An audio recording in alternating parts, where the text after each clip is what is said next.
भाग 4 भाषा first Hindi. Question number 91। प्रभावशाली संप्रेषण सुनिश्चित करने के लिए क्या महत्वपूर्ण है? पहले दूसरों की बात सुनना। Question number 92। अंग्रेजी व्याकरण के शिक्षण का मुख्य उद्देश्य क्या है? आंसर 3। वाक और लेखन में विचारों को तार्किकता और सटीकता के साथ अभिव्यक्त कर पाने की योग्यता विकसित करना।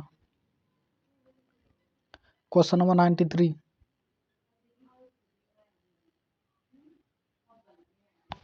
प्राथमिक स्तर पर विद्यार्थियों में लेखन कौशल विकसित करने के लिए अध्यापक को अपने विद्यार्थियों को किन टॉपिकों पर लेखन के लिए प्रोत्साहित करना चाहिए?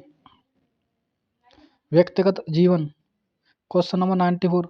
आप अपनी कक्षा के शिक्षार्थियों को अवलंबन देने के लिए उनकी व्यक्तिगत भिन्नताओं की पहचान कराना चाहते हैं। इस उद्देश्य के लिए आप क्या करना चाहेंगे? निदानात्मक आकलन। Question number 95। चॉम्स्की ने प्रतिपादित किया कि भाषा अर्जित करने की सजात क्षमता हमारे अद्वितीय मानवीय जैविक वंशानुक्रम का परिणाम है। इस वंशानुक्रम को किस रूप में जाना जाता है? 95 का आंसर है फर्स्ट, भाषा अर्जन उपकरण। भाषा। Question number 96। भाषा में ध्वनि की सबसे छोटी सार्थक इकाई क्या है? अरे यार, भाषा में ध्वनि की सबसे छोटी सार्थक इकाई को क्या कहा जाएगा? ध्वनि मूलक। Question number 97। 2 से 3 माह की आयु वाले शिशु मुक्त स्वर ध्वनियाँ बोलने लगते हैं। ये ध्वनियाँ किसका उदाहरण है? कूजन।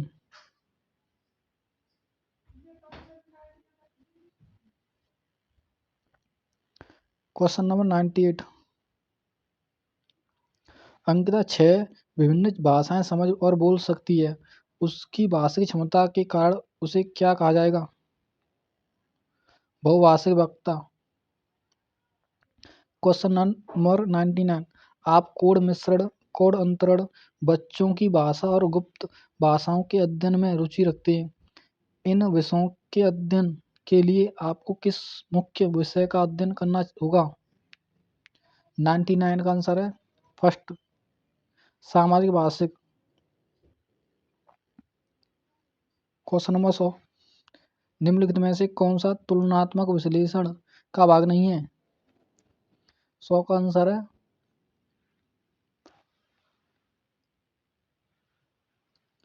फर्स्ट, ध्वन्यात्मक। Question number 101। आपने महसूस किया कि आपके विद्यालय की एक अध्यापिका कक्षा में स्वच्छंद रूप से मातृभाषा का प्रयोग करती है। वह किस विधि का अनुपालन कर रही है? क्वेश्चन नंबर 101 का आंसर है व्याकरण अनुवाद। संक्षिप्त रूप से लिखने की योग्यता, जिसमें वे सब बारीक वर्णन शामिल नहीं है जिनके माध्यम से सटीकता लाई जा सकती है। ऐसे कौशल को किस नाम से जाना जाता है? टिप्पणी बनाना। Question number 103। वाणी की अभिव्यक्तियों का मूल्यांकन किस माध्यम से प्रभावशाली तरीके से किया जा सकता है? मुखरता संवाक। Question number 104। कक्षा में बैठने की व्यवस्था में लचीलापन होना चाहिए क्योंकि? इसका आंसर है 104 का तीसरा। इस तरह से कक्षा में सफलतापूर्वक समूह, जोड़ीदार व समग्र कक्षा गतिविधियां करवाई जा सकती हैं। Question number 105। प्राथमिक स्तर पर पठन कौशल का आकलन करने के लिए भाषा अध्यापक को मुख्य रूप से किस पर ध्यान केंद्रित करना चाहिए? समझ के साथ पठन पर।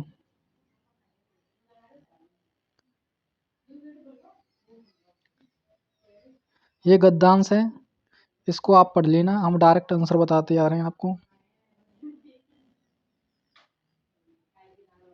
Question number 106। गद्यांश के अनुसार हम कौन सी बुनियादी बात भूल गए हैं?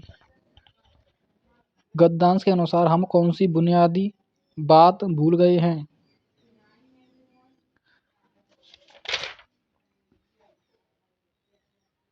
लोक शिक्षा का सबसे बड़ा साधन है। क्वेश्चन नंबर 107, कौन सा व्यक्तित्व सही नहीं है?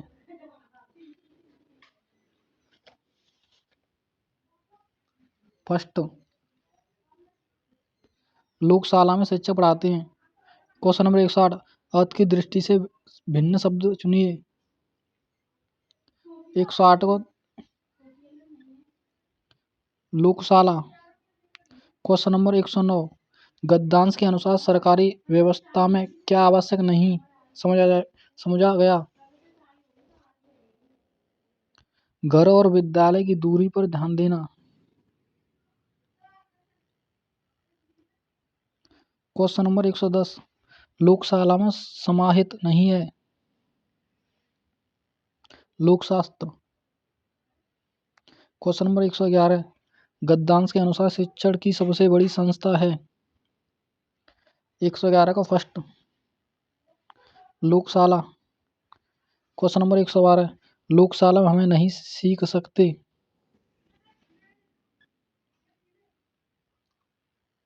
पुस्तक वाचन। क्वेश्चन नंबर 113, बहुत दूर है वाक्य में दूर है। 113 को फर्स्ट, क्रिया विशेषण। क्वेश्चन नंबर 114, कच्ची पक्की इमारत में कच्ची पक्की डॉट डॉट शब्द है। विशेषण।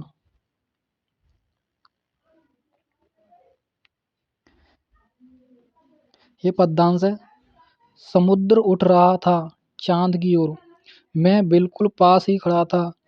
एक ऐसा अकेलापन, एक तनाव, रोने की भी इच्छा हुई लेकिन रुलाई फूटी नहीं। और किस तरह रात आ रही थी, उतनी ऊंची लहरों में कहीं दिख नहीं रही थी मेरी कमीज के सिवा।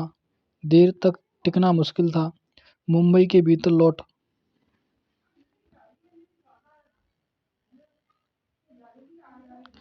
क्वेश्चन नंबर 115, रुलाई फूटना का आशय है रोना आना। क्वेश्चन नंबर 116, रात कहाँ दिख रही थी।